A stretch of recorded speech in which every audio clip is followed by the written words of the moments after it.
بسم اللہ الرحمن الرحیم۔ السلام علیکم ورحمۃ اللہ وبرکاتہ۔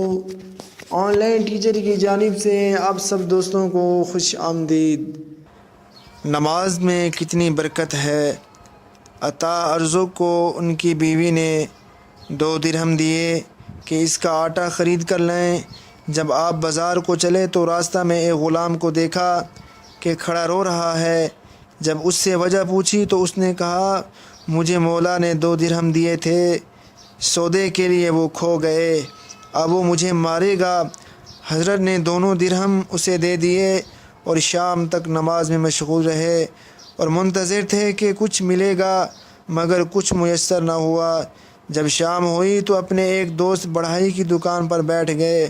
اس نے کہا یہ کھورا لے جاؤ، تندور گرم کرنے کی ضرورت ہو تو کام آئے گا، اور کچھ میرے پاس نہیں ہے جو آپ کی خدمت کروں۔ آپ وہ کھورا ایک تھیلے میں ڈال کر گھر تشریف لے گئے اور دروازے ہی سے تھیلا گھر میں پھینک کر مسجد تشریف لے گئے اور نماز پڑھ کر بہت دیر تک بیٹھے رہے تاکہ گھر والے سو جائیں اور ان سے مخاصمت نہ کریں۔ پھر گھر آئے تو دیکھا کہ وہ لوگ روٹی پکا رہے تھے۔ فرمایا تمہیں آٹا کہاں سے ملا؟ کہنے لگے وہ ہے جو آپ تھیلے میں لائے تھے، ہمیشہ اس شخص سے خرید کر لایا کیجئے جس سے آج خریدا ہے۔ فرمایا انشاءاللہ میں ایسا ہی کروں گا۔ تو میرے دوستو، اللہ رب العزت نے نماز میں برکت رکھی ہے۔